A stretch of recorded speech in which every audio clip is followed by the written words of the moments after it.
263, Rasag, sur le pasouk de notre paracha.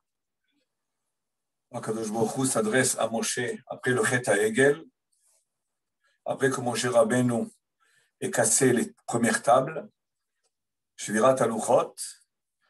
Akadosh Baruch Hu dit à Moshe, Vayomer Adonai el Moshe, Pesol lecha shene luchot avanim karishonim, v'chatzavti ala luchot et hadevarim asher hayu, ala luchot harishonim asher shibarta. Akadosh Baruch Hu demande à Moshe, Pesol lecha, sculpte les nouvelles tables, des tables qui ressemblent aux premières et sur lesquelles j'écrirai les Aseret HaDibrot telles qu'elles étaient écrites sur les premières tables, avec quelques petites différences qui sont importantes, qui sont une étude en elle-même. Et Rashi ramène au nom de Chazal le diouk de Pesol Lecha. Pesol Lecha, sculpte pour toi. Il n'est pas écrit Pesol, Shene Luchot Avanim Karishonim, ou Atatif Sol, tu vas sculpter. Il est écrit Pesol Lecha. Ça a l'air de dire, tu vas sculpter pour toi. Ce n'est pas pour lui. Les Luchot sont destinés à Am Israël, à rentrer dans le Aaron, au Kodesh HaKodashim, dans le Mishkan, au Beth Amikdash. Donc, ces louchot-là qui doivent être sculptés par Moshe sont destinés au Ham Israël, au Beth Amikdash. Donc, ce Psol Lecha nécessite une explication. Rashi ramène au nom du Midrash, Psol Lecha, Era ou Martsev Sanpirinon. Donc, je lui a montré une mine de pierre précieuse qui s'appelle Sanpirinon, une sorte peut-être de diamant, Mitor Aolo, il lui a montré la place de cette mine-là de pierre précieuse dans la tente de Moshe. Ve'amarlo absolet yeshelcha. Le reste, les résidus des luchot, des tables, après être sculptés, seront pour toi. Ou Misham nit'asher Moshe Arbe, et c'est de là que Moshe Rabbeinu est devenu riche. Et il est devenu très riche. Nit'asher Arbe. Alors, ce qui va intriguer le Shem Shmuel est V'yesh le'avin, V'yesh le'avin, il faut comprendre Ma tzorech haya le Moshe Rabbeinu ba'ashirut. Quelle est la nécessité, quelle est l'importance, quel est le but de cette richesse-là qu'Akadosh Baruch Hu va dédier à Moshe Rabbeinu. Moshe Rabbeinu s'est enrichi. Il s'est enrichi avec quoi? Avec les restes, avec les résidus, avec ce qui tombe au moment où les tables sont sculptées. À quoi sert cette richesse-là? יש להבין מה צורך היה למשה רבנו עליו השלום בעשירות. הלא עשירות בעצמה היא הבל שבהבלים. La richesse en elle-même, c'est hevel שבהבלים, vanité de vanité, comme on traduit. C'est une vanité, c'est une futilité. La richesse, quand on la place dans les dimensions du monde qui a été créé par Akadosh Baruch Hu pour le but de le connaître et de se rapprocher de lui, de le servir et de se coller à lui. En quoi la richesse est importante? Quelle est la place de la richesse? Allo ashirut be'atzma hi hevel sheba'avalim, vanité, futilité. Ki ma yitron le ba'alei hakesef kshu munach be'otzrotav, surtout que cette richesse que Moshe Rabbeinu va jouir, si je peux dire jouir, va gagner, va obtenir, c'est une richesse qui ne va rester que dans des coffres, elle va rester inutilisée. En général, la richesse, au moins, elle a un but, c'est de pouvoir acheter ce qu'on a besoin. ואם כן, משה רבנו במדבר, שכל מאכלם היה מן המן. משה רבנו trouve dans le désert, avec Am Israël, et qui consommait la manne, ou Béhéra chez Myriam, et il buvait l'eau du puits de Myriam, Vediratam, Aïta, Banane Kavod, il résidait entouré par les Anane Kavod, par les nuées de la gloire divine, où le Vusham Aya Gadel Imahem, et les vêtements grandissaient avec eux. Les vêtements des Am Israël dans le désert grandissaient avec eux. Rabbi Shimon, un microphone. Excuse-moi. Où le Vusham Aya Gadel Imahem, et les vêtements grandissaient avec eux, comme c'est écrit dans Parashat Ekev. Simlatcha lo baleta me'alecha veraglecha lo batseka. Que les vêtements ne se sont pas détériorés dans cette marche dans le désert, mais aussi ils étaient entretenus. Ils étaient entretenus par les Anane Kavod. Ils grandissaient, ils n'avaient pas besoin de changer de vêtements. Les vêtements grandissaient avec eux. Donc, ils avaient réellement tout ce qu'il fallait sans avoir besoin d'utiliser des trésors, ni de l'argent, ni quoi que ce soit pour vivre. Velo aya chaser lahem davar, il ne manquait rien. Et en plus, Moshe Rabbeinu n'est pas rentré en Eretz Israël. S'il était rentré en Eretz Israël, on aurait dit, bon, il avait besoin de ses richesses pour s'installer en Eretz Israël, pour préparer sa Aliyah. Il devait préparer sa Aliyah.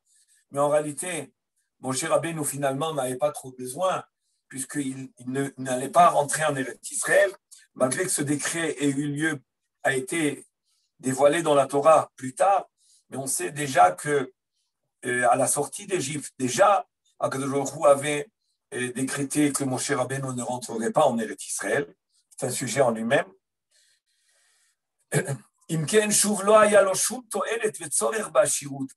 Donc, si c'est comme cela, si c'est ainsi, il n'avait pas besoin, il n'a aucune utilité, il n'y a aucune utilité à cette richesse. Velo avi de Rahmana Nissa le Magana, et Akadosh Baruch Hu ne va pas faire un miracle pour rien. Le miracle de trouver dans sa tente, Moshe Rabbeinu trouve dans sa tente une mine de pierres précieuses, et c'est de là qu'il a obtenu, c'est de là qu'il a retiré, qu'il a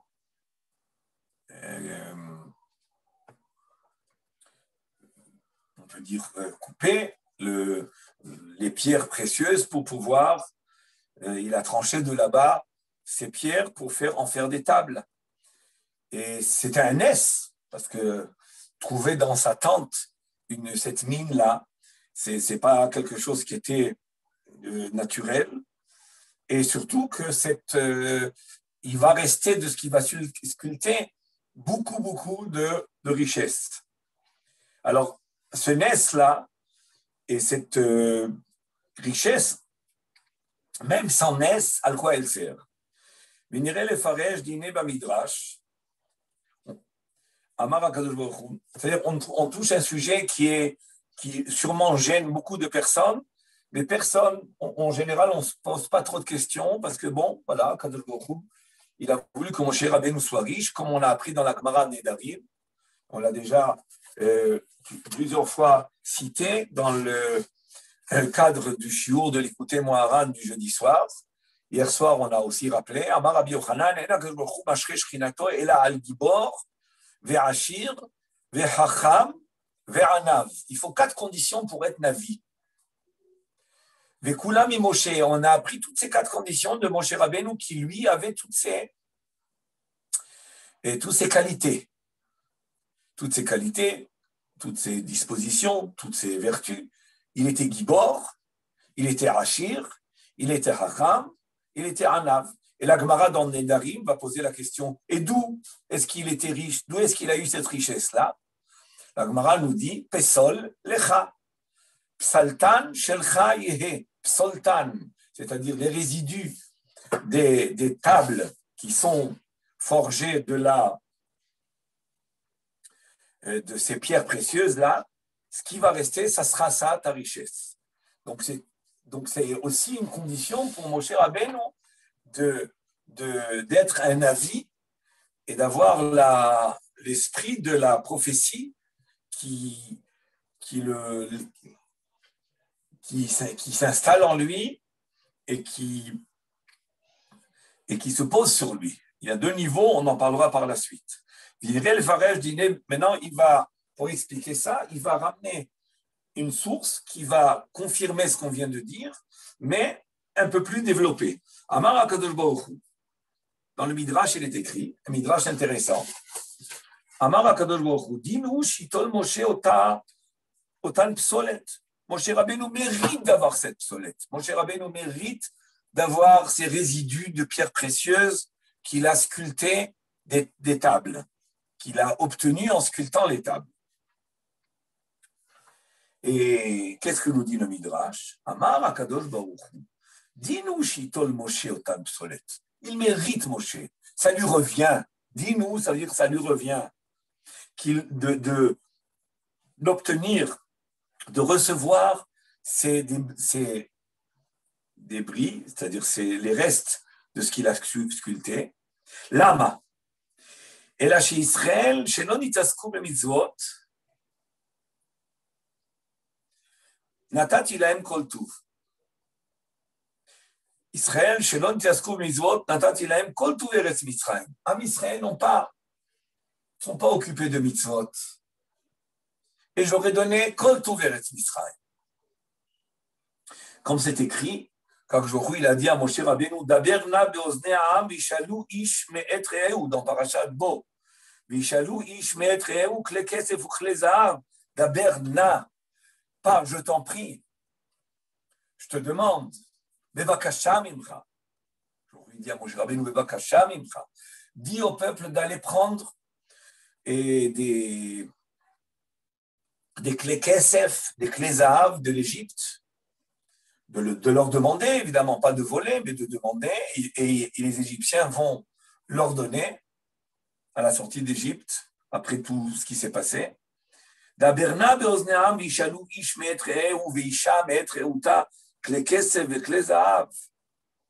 Tout ça pour réaliser la promesse qu'Hachem a fait à Abraham Avinu de sortir de sortir avec un rouge gadol, parce que Abraham Avinu peut dire à Kadosh Baruch Hu va'avadoum bi'inu otam, ça tu l'as fait, mais Yatsou bi'rouj gadol, de sortir avec un grand rouge, avec beaucoup de biens de l'Égypte, tu ne l'as pas fait. Donc, il demande à Moshe Rabbeinu, comme, entre guillemets, le supplie, instruit le peuple de prendre des richesses, de demander aux Égyptiens, évidemment, des richesses pour sortir. Et Am Israël, eux, ils ont joui de ces richesses-là. Mais ils ont joui sans en réalité qu'ils être trop méritants de ces richesses. Akjouchou a voulu réaliser la promesse qu'il a fait à Abraham Avinu. Israël, שלא נתעסקו במצוות, נתתי להם כל טוב ארץ מצרים, שנאמר והשם נתן אתכם העם והעשירו. ומשה שעסק בעצמותיו של יוסף, משה רבנו lui, il s'est lui occupé d'une grande mitzvah. Les os de Yosef, le corps de Yosef. Moshe she'asak be'atzmotav shel Yosef. Il s'est occupé des ossements de Yosef. Yehe ani, il va être pauvre. Am Israël, en sortant d'Égypte, ils ont pris, sous l'ordre divin, tout ce qu'on pouvait prendre en or, en argent, en richesse. Mais Moshe Rabbeinu, il était occupé par Arono chez Yosef, par le cercueil de Yosef, par les ossements de Yosef. Il n'avait pas le temps, il n'avait pas les disponibilités de pouvoir prendre et demander et s'occuper même de l'argent et de l'or. Yehani, C'était pour cela est-ce que c'est une raison pour qu'il soit pauvre, Moshe? C'est pour cela que je vais lui donner autre chose, une autre richesse. Quoi? Les résidus des tables. Un midrash intéressant. On voit dans ce midrash-là qu'il se fait un lien ici, c'est-à-dire le mérite des résidus et de la richesse qui vient des tables est une compensation du fait qu'il s'est occupé de Yosef. Ce n'est pas une compensation dans le genre, bon, tu n'as pas eu le temps, tu n'étais pas disponible, donc je vais te trouver une autre chose. On pourrait comprendre dans le Midrash qu'il y a un lien étroit entre les eaux de Yosef et la richesse qui va mériter, mon cher Rabbeinu, de ces résidus, de ces débris, de ce qui reste des tables. Alors, pour suivre cet axe-là de réflexion, nous dit le Shem Ishmuel, V'ine beshas psachim kufyutet, dans la Gemara psachim kufyutet, une Gemara aussi très intéressante. Okay. Amar Rabbi Yehuda Amar Shmuel, la Gemara nous dit, Amar Rabbi Yehuda Amar Shmuel, Kol kesef vezahav shebaolam, Yosef liketo v'yivio lemitzrayim. Yosef, tout l'argent qu'il y avait dans le monde, il a ramassé. Il a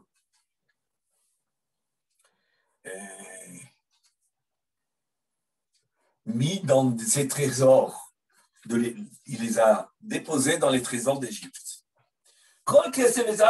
Yosef liketo והביאו למצרים, שנאמר וילקט יוסף את כל הכסף הנמצא בארץ מצרים. La Gemara a dit, a priori, c'est l'argent des Égyptiens uniquement qu'il a mis dans le coffre, non? Nous, on sait que même l'argent des autres pays, Talmud lomar, v'chol haaretz ba'u mitzrayma. Uksh'alu Israël et Mitzrayim, et Elou imahem, quand Israël est sorti d'Égypte, ils ont pris tout cet argent que Yosef a ramassé du monde entier. Et c'est quoi Vaïnatsou et Mitzrayim? C'est connu. La Gemara, elle le dit ici dans Psachim et par ailleurs. Ravasi, Amar Ravasi, Asaoua Kimtsola Zo, Shehem Badagim. Ils l'ont fait comme un bassin où il ne reste plus de poissons. Un bassin qui ne reste plus de poissons. L'Égypte, qui avait tellement d'argent, ils sont restés complètement déshérités, si on peut le dire, sont restés sans rien. והנה בש"ס פסחים כל כסף וזהב שבעולם יוסף ליקטו והביאו למצרים ושאלו ישראל ממצרים העלו עמהם. En quoi cet argent-là, en quoi ces trésors-là ont une importance? Alors, on accentue la question qui a été posée par le Shem Shmuel. En quoi tout cela c'est important? Mais on a quand même appris qu'il y a des raisons premières à l'importance de l'argent. La promesse d'Arjochua Avraham Avinu, il faut sortir avec les Rouge Gadol, et ça se réalise. Mais ça ne va pas seulement se réaliser, donc vous sortirez riche, mais vous sortirez avec toutes les richesses du monde qui se sont concentrées en Égypte. L'Égypte qui est devenue la grande puissance du point de vue économique et de tous les points de vue, mais économique, grâce à qui? À Yosef. Et d'où vient le mérite et le pouvoir de Yosef d'être celui qui va concentrer toutes les richesses du monde en Égypte? Alors déjà, on le voit que par rapport à ses frères, c'est lui qui va nourrir ses frères. Il se prosterne dans le songe de Yosef. Dans 2 songes, il se prosterne devant lui. Lui, ça va être le conduit du chef de l'abondance divine de haut en bas. Il faut comprendre, c'est Yosef qui est le tsinor. Yosef, c'est le tsinor, c'est le conduit, c'est le canal. Tout le déversement de la vitalité de ce monde doit passer par Yosef. Alors, on en avait déjà parlé dans le passé, que tout ça, c'est par le fait que Yosef, il était tzaddik et sodolam, dans le sens où il était entièrement annulé à Hachem, et cette annulation à Hachem fait qu'il est entièrement réceptif de tout ce qui est de toute abondance et de tout déversement qui vient du ciel. Mais le Shem Ishmuel, d'ailleurs, comme le Tzlach, vous savez, le Tzlach, c'est le Nodab Yehuda qui a écrit un pirouche sur la Gemara, il va aussi un peu dans le même sens. Et évidemment, les bases se trouvent dans le Harizal, dans le Zohar et dans le Harizal.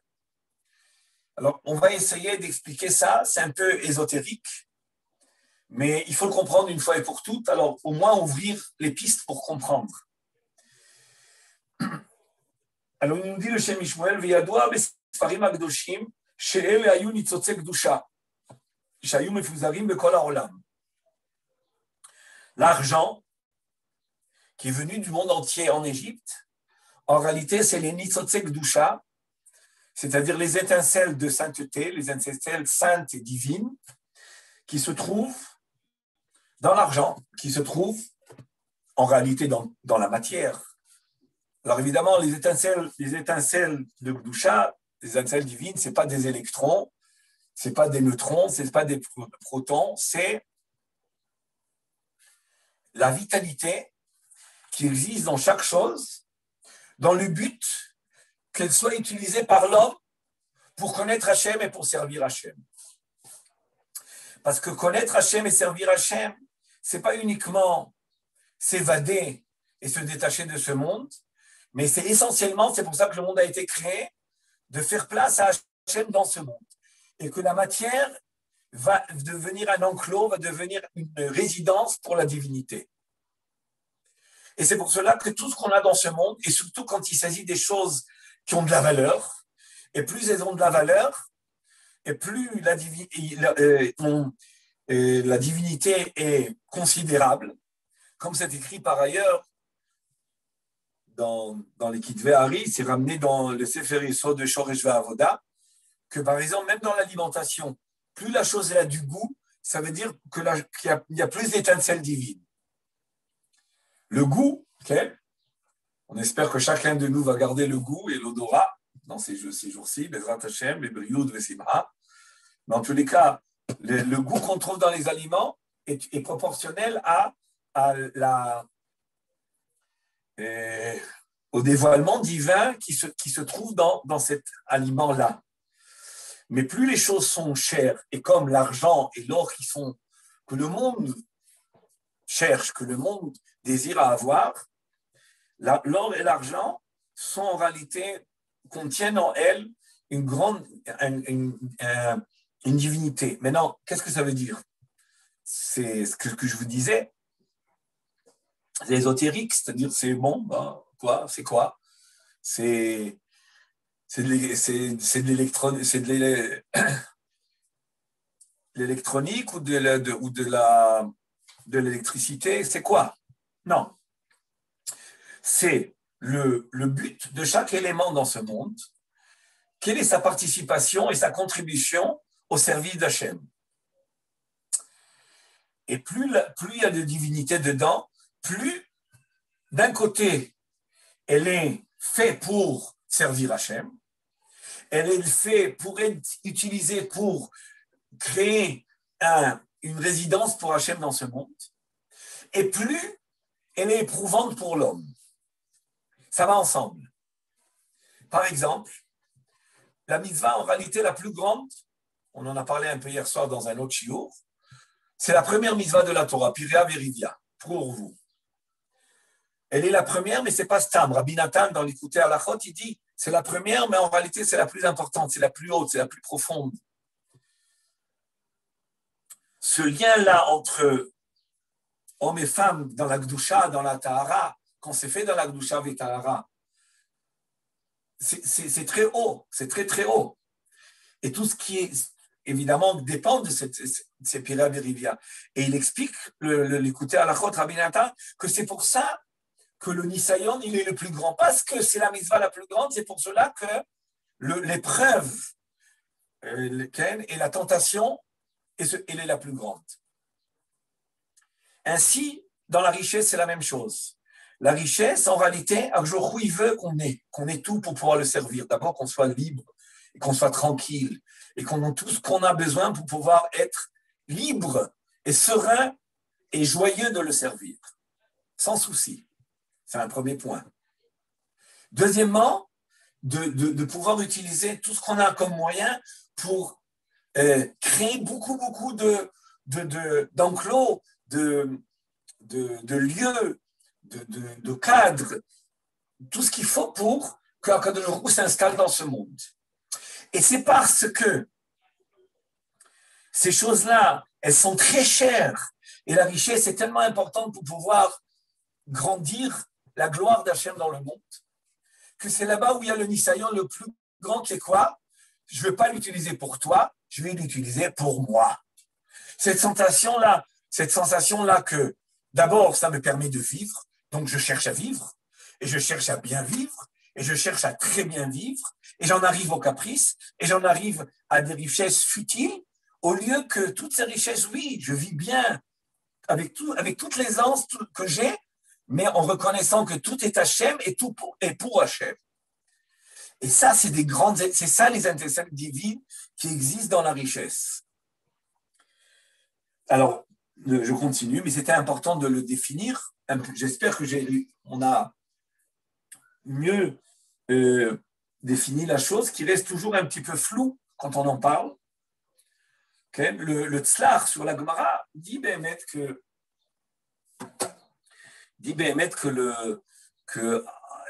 à cause du fait qu'on est sorti en galoute, alors c'est ce qu'on devait aller rechercher, les étincelles qui se trouvent dans le monde. De la même manière qu'en Égypte, on a dû prendre toutes les étincelles quand on est sorti d'Égypte qui se trouvaient en Égypte. Il dit des choses très intéressantes, je vous invite à consulter ce qu'il dit. Je ne veux pas m'attarder sur le tzlach, mais le Noda Biyuda, mais il est intéressant dans son analyse là-bas, enfin une analyse dans son explication plutôt. Je continue dans le Shem Ishmuel. J'ai un Yetzeratov de vous faire part de ce qu'il dit un peu le tzlach, mais ça risque d'être un Yetzerara parce qu'on risque de ne pas terminer le Mahamar. Alors je continue.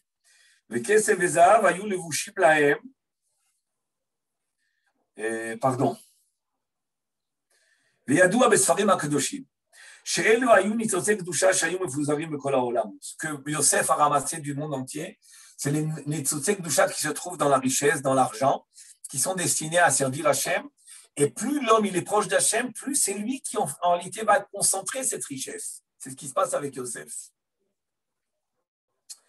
וכסף היה לבוש ניצוצי אהבה. Non, il précise le Shem Ishmuel que l'argent, kesef, l'argent, est un levouche, un vêtement des nitzotze de Ktusha qui sont à Ahava. C'est-à-dire que dans l'argent, on a les dispositions et c'est elle qui peut nous, si on surmonte l'épreuve, d'utiliser l'argent pour notre ego. Okay? Alors, on peut arriver à Ahavat Hashem, alors que dans le Zahav, Vezahav ayu levushim lahem kesef, pardon, kesef aya levush mitzotzei ahava, Zahav leira. Et l'or, il y a en elle des nitzotzot que si j'arrive à surmonter l'épreuve de ta'avat maman, de recherche de l'argent pour moi, okay? Et en orientant cet argent, cet or-là, vers Hachem, à ce moment-là, je vais renforcer en moi la hirat Hachem. C'est ce qui est écrit dans Tehilim, quand il a sorti à Israël d'Égypte, et aucune des tribus était en état d'échec, en état d'échec dans le sens économique du mot. C'est ce que les Chachamim nous ont enseigné dans la Gemara, qu'ils ont fait l'Égypte comme un bassin sans poissons, c'est-à-dire quoi? Hainu, Nitotse Kedusha, ça veut dire que quand Israël est sorti, il ne restait plus rien de Nitotse Kedusha. C'est ce que le Shem, d'ailleurs le Tzlach, là je suis obligé de le dire, il explique pourquoi il y a une interdiction de retourner vivre en Égypte. C'est une interdiction de la Torah de retourner vivre en Égypte, sans rentrer maintenant dans tous les détails de la halakha. Pourquoi il y a une interdiction qu'en Égypte? Il y a d'autres pays qui sont ennemis à nous. Parce que en Égypte, le problème, c'est que quand on est sorti, on a laissé rien de Nitzotek Doucha. Et comme il n'y a plus rien de Nitzotek Doucha, on n'a rien à faire là-bas. Un juif, à la rigueur, s'il quitte Eretz Israël, malgré lui, parce qu'il y a une galoute, parce qu'une raison, au moins quand il va ailleurs, dans les autres pays, il y a des mitzvot de Doucha. Et que quand il va prier, quand il va étudier la Torah, quand il va faire des mitzvot, il va ramasser les mitzvot de Doucha qui se trouvent là-bas, parce qu'ils sont encore existants. Mais en Égypte, il n'y en a plus. S'il n'y a pas de mitzvot de Doucha, ça veut dire qu'il n'y a pas de divinité, interdiction de retourner là-bas. C'est une explication très intéressante de l'interdiction de retourner en Égypte.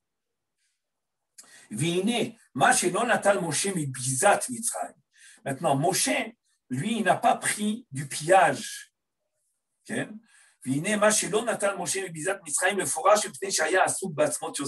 Parce qu'il était occupé avec les os de Yosef, avec les ossements. C'est certain que ce n'est pas par hasard, il était occupé, donc il n'a pas pu participer au pillage, au butin, prendre le butin de l'Égypte. Mais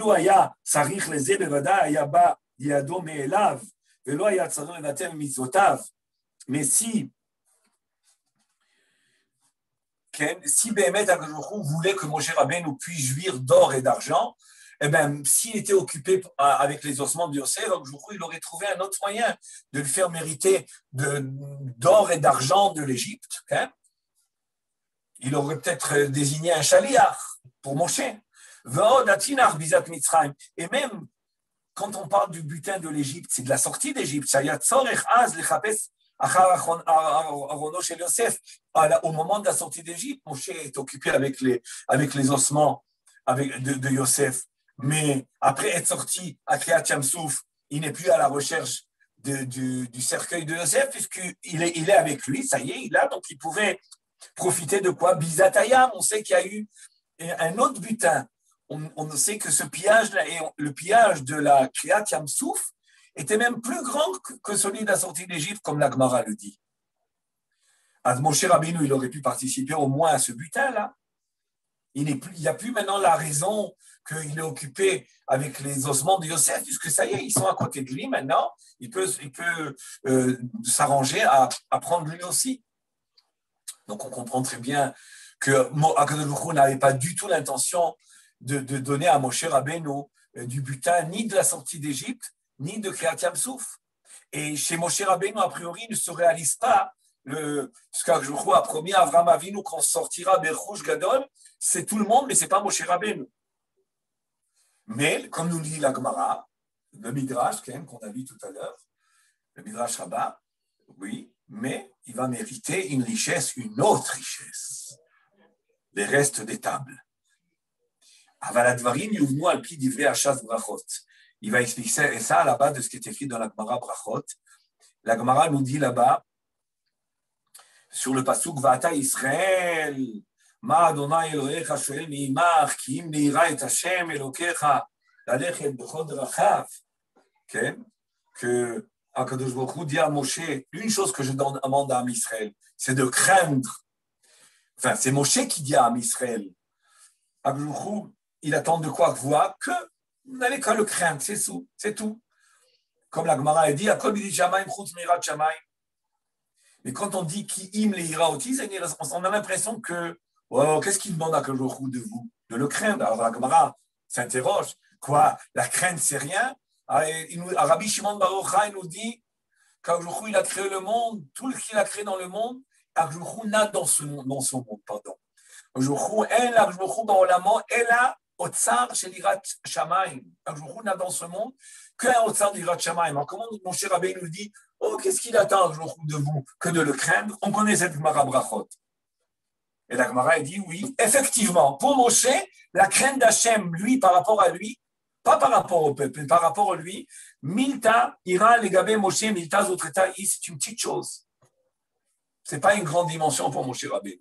Ce n'est pas un grand niveau de crainte d'Hachem. C'est moyen, la crainte d'Hachem pour Moshe Rabbeinu. Si Moshe Rabbeinu, il a la crainte d'Hachem, donc il n'a plus besoin il a la crainte d'Hachem, il a l'amour d'Hachem, on comprend aussi qu'il a l'amour d'Hachem, donc il n'a pas a priori besoin des Nitzutzek Dusha qui se trouvent dans l'or et l'argent, chez Mitzrayim, pour le mettre à l'épreuve.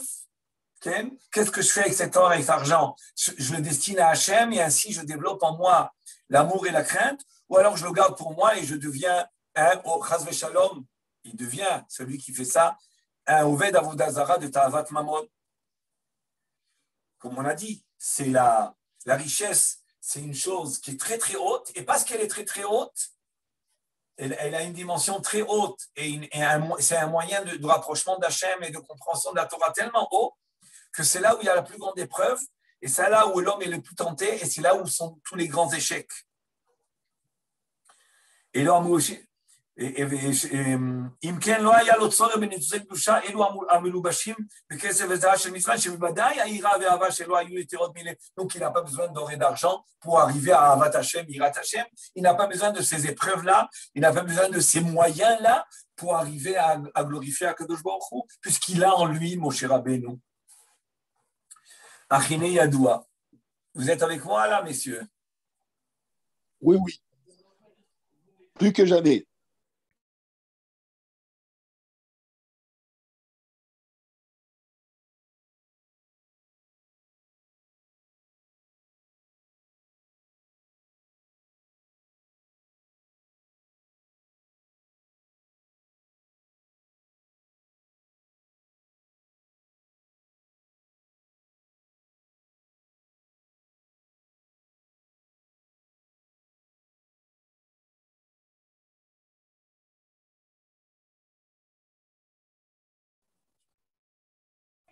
Arabe, on vous entend. Ah, voilà.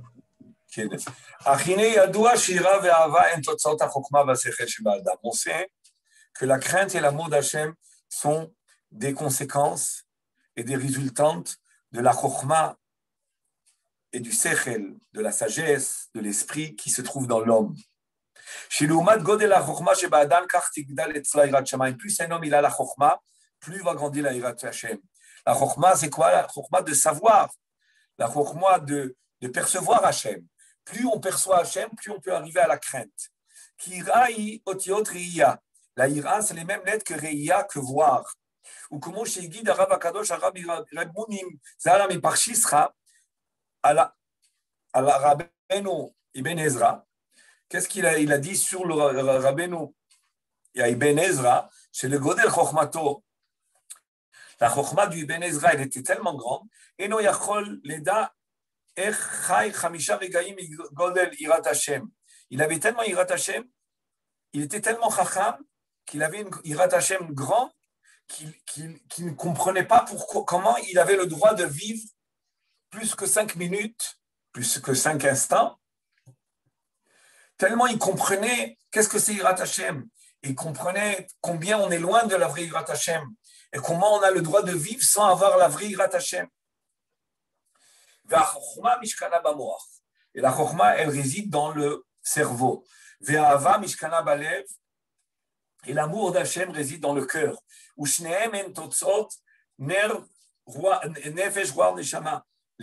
Les deux résultent ou dérivent de Nefesh Roar Neshama Menubashim Bagouf, le Gouf Adam, de Nefesh Roar Neshama qui sont les trois dimensions de l'âme qui se trouvent revêties dans l'homme. Aval, Moshe Rabbeinu alav shalom, Zacha leprinat Chaya. Moshe Rabbeinu, il a mérité une autre dimension qui est propre à Moshe, que nous avons tous en potentiel, mais on est loin de l'obtenir, alors que Moshe Rabbeinu a mérité. Il y a le Nefesh, il y a le Ruach, il y a Neshama, et les trois résident dans l'homme. Mais il y a une dimension qui ne rentre pas dans le corps de l'homme, elle est trop haute pour s'introduire dans le corps de l'homme, elle reste au-dessus de l'homme. Et Moshe Rabbeinu, il a mérité, c'est quoi? La dimension Chaya. שאינה מלובשת באדם, elle n'est pas revêtie dans l'homme. וכבר דיברנו בזה במקום אחר, on a déjà parlé de ça par ailleurs. ועל כן, c'est pour cela, אף שניצוצי קדושה שייכים לבחינת אהבה ויראה, מילתא זוטרתי היו למשה. Malgré que l'amour et la crainte, disons qu'un homme qui est parfait, avec Nefesh, Ruach, Neshama en lui, a l'amour et la crainte qu'un homme parfait a. Mais cet amour et cette crainte pour Moshe Rabbeinu, c'est petit. C'est pas à son niveau. Zoutreti, ça veut dire c'est petit. C'est petit relativement à une crainte et un amour qui se trouvent dans les dimensions de Nefesh, Ruach, Neshama qui se trouvent dans le corps de l'homme. Mikol makom, otam nitzotzei kedusha shayachim lebchinat chaya. Mais il y a aussi des nitzotzei kedusha qui concernent, qui se trouvent dans le monde, qu'il faut aussi récupérer, qu'un homme qui n'a que Nefesh Ruach Neshama, il ne peut pas attraper. Et il faut avoir un niveau plus haut, qui est le niveau de Chaya, pour pouvoir trouver, détecter, trouver et bénéficier des nitzotzot de Kedusha. מכל מקום, אותם ניצוצי קדושה השייכים לבחינת חיה, בוודאי גם למשה רבנו מילתאי. Et maintenant, et ces ניצוצות de Kedusha qui se trouvent, qui ont le niveau de Chaya, pour Moshe Rabbeinu, c'est un niveau, oui, qui est adapté à Moshe, qui correspond à Moshe. אבל יש לומר, כי אותם הניצוצות בלתי אפשר שיהיו מלובשים בכסף. Ces ניצוצות-là, ils ne peuvent pas être dans l'argent. Puisque dans l'homme, c'est des nitzot, puisque la chaya, c'est une dimension de l'homme qui dépasse son corps, alors les nitzotzot de Kedusha qui sont le même niveau que chaya, qui se trouvent dans la matière, elles ne vont pas pouvoir être dans l'or et dans l'argent. Alors où elles sont? Ces nitzotzot-là, c'est de la divinité sublime, c'est une dimension très, très, très haute et élevée de spiritualité qu'on ne peut pas trouver dans la matière, dans toute matière. On ne peut pas trouver dans toute matière. Mikol makom. Mais néanmoins, on peut la trouver dans une certaine matière. Parce qu'on sait quand même dans le monde, il y a 10 niveaux différents de matière. Par exemple, le Gan Eden qui a été créé, où Adam Arishon et Chava se trouvaient, c'était aussi matière, mais c'est une matière raffinée, qui n'était pas grossière, lourde. Elle était raffinée. Elle était comme un intermédiaire entre le spirituel et le matériel. Ou comme le Kodesh HaKodashim au Beth Amikdash, quelque part, il y a aussi, comme la Gemara dans Soukan nous le fait comprendre, une dimension d'au-delà de l'espace, au-delà du temps. Et Molchoma, comme Yeshlomar chez Bessan Pirinon, cette mine de pierres précieuses que Moshe Rabbeinu a trouvée, de cette mine qui a été, comment on dit Nertzevu en français? Il y a un mot qui m'échappe, chez Nertzevu, qui ont été… Gravé, non? Gravé? Non, pas gravé. Non, pas gravé. Pas gravé, chez Nertzevu, qui ont été retirés de la terre. Quand on retire de la terre… Taillé? Hein? Taillé? Non, Taillé? pas taillé. Taillé? Non, pas taillé. Forgé, Pas taillé. forgé. Quand on arrache. Forgé, forgé. Extraire. Voilà, extraire. C'est pas forgé. Non, pas forgé. Non, extraire. Mais quoi, elles ont été extractées de la terre. Extractées, voilà. C'est peut-être la encore meilleure traduction. Mais quoi, Macom, Miesh Lomar, chez les Sanpirinon, chez Nertzevu, qui ont été extractées, extractées, mais Malouchot, de là où on a extrait ces louchot-là, Shayou Gouf Nisi'i, c'était une matière, c'était un corps, c'était un élément qui était Nisi'i, c'est-à-dire miraculeux dans le sens où c'était une matière raffinée. Ce n'est pas une matière commune que Midrash, que Midrash, chez Shal Even Ayou, Vayou Niglalim. Ça veut dire qu'il y avait des pierres qui étaient niglalim, c'est-à-dire qui étaient sculptés, qui étaient והכתב שבלוחות נקראים משני עבריהם, et les lettres gravées sur ces tables, on pouvait les lire des deux côtés. Comment c'est possible? Donc on voit qu'il y a un côté miraculeux dans ces tables. Ou même les samer chez Baluchot Benes Ayomdim, on sait que le même et le samer, ils étaient incrustés ou ils étaient gravés miraculeusement parce que le même et le samer c'est rond. Donc comment va rester l'intérieur de la lettre? Okay? Donc miraculeusement l'intérieur de la lettre restait pour pouvoir permettre que le cadre de la lettre soit gravé de part et d'autre de la table. Chouv Yeshloma, tout ça, il nous dit le Shem Ishmael pour nous rappeler que les tables, elles avaient un caractère et j'aurais dit même une essence miraculeuse. Chouv Yeshloma, Shaya Nami Kelim, Shayu Kelim, Nami Kelim, Levushim, Nenetzem Dusham, Iterasim, là-bas, il y avait un élément de Nitzotzot qui était supérieur et que Moshe Rabbeinu pouvait en bénéficier et en jouir. ושוב היה לתועלת משה רבנו שזכה בעשירות כזו שניצוצי קדושה מלובשים בהם גם למשה מלתאי. Ça veut dire que Moshe Rabbeinu par rapport à son niveau de Hira, il n'avait pas le niveau de Hira habituel, il avait un niveau de Hira qui correspondait à la dimension Chaya qu'il avait. Et la dimension Chaya, c'est un niveau où un homme, non seulement il est fidèle à Hachem, il sert Hachem, il craint Hachem, il aime Hachem, mais il est en état de dvekut gmura, avec Hachem Yitbarach. Et par rapport à cette crainte et cet amour-là, qui est une crainte et un amour d'une autre dimension, Moshe Rabbeinu devait avoir des éléments, il devait avoir, disons, une richesse qui lui donnait à lui cette sensation d'être proche d'Hachem. C'est-à-dire qu'en réalité, sa richesse, c'est une matière qui est dérivée de la Torah elle-même. Elle devait être une matière qui, en réalité, elle fait partie de la Torah. Je termine et je vais essayer de rajouter quelques mots à cela, mais pour au moins terminer parce que je risque d'être appelé d'un moment à l'autre. Donc, pour terminer, d'abord, après que Moshe Rabbeinu ochet ha'egel. Moshe Rabbeinu ochet ha'egel, quand il demande pardon pour Am Israël, il dit à Kadosh Baruch Hu, si tu ne pardonnes pas, efface-moi de ton livre. Et les Chazal nous disent, dans le Zohar, essentiellement c'est écrit, qu'à ce moment-là, Moshe Rabbeinu, il a eu une misrut nefesh extraordinaire pour Am Israël. Il s'est sacrifié entièrement pour obtenir le pardon pour Am Israël. Donc il s'est sacrifié pour Am Israël. D'où est-ce qu'il a mérité, Moshe Rabbeinu, d'avoir cette dimension chaya, qui est une dimension d'âme, qui est au-delà même qui se pose sur la tête de l'homme, qui est au-delà des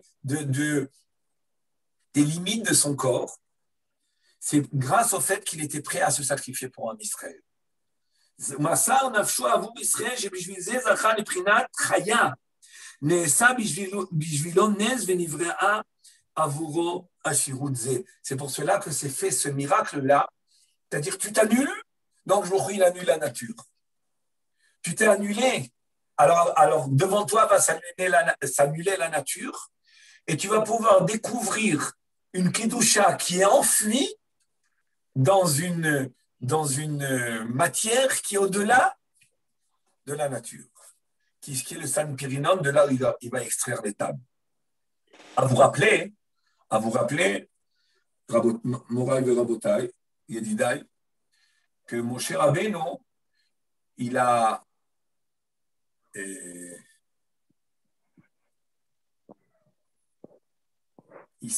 on peut dire, plein, entre guillemets, où il a voulu la mettre route sur Am Israël, Et il a dit à Kadosh Baruch Hu, en réalité, s'ils ont fauté au veau d'or, c'est à cause de toi. Vous vous rappelez ce qui est écrit dans la Torah? Ken?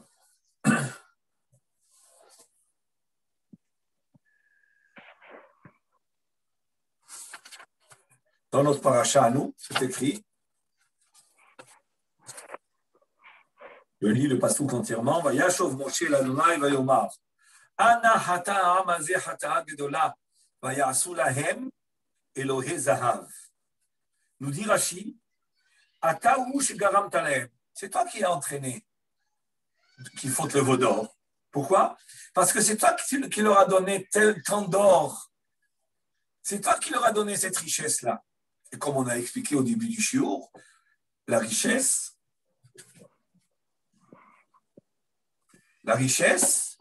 est un moyen, peut-être le plus grand, de pouvoir être entièrement, servir Hachem dans la tranquillité, dans la sérénité, et avec tous les moyens à bord pour pouvoir créer une résidence pour Hachem, à travers le Beth Amikdash, à travers les mitzvot, à travers tout, pour qu'il puisse résider dans ce monde. Et Moshe Rabbeinu lui dit oui, mais cette richesse que tu leur as donnée, parce que tu voulais qu'ils te fassent un Mishkan avec toute cette richesse, tu voulais qu'ils vivent en Eretz Israël tranquille, tu voulais qu'ils puissent se consacrer à ton service, tu voulais qu'ils puissent faire dans la matière des cadres et construire ce qu'il faut pour avoir beaucoup dans ce monde où résider. Eh bien, ça a été une tentation et un échec.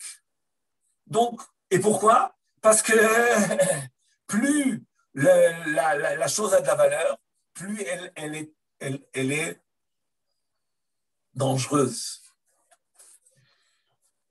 Et donc, la richesse qui permet de faire résider Hachem dans ce monde, qu'est-ce qui s'est passé de cette même richesse-là?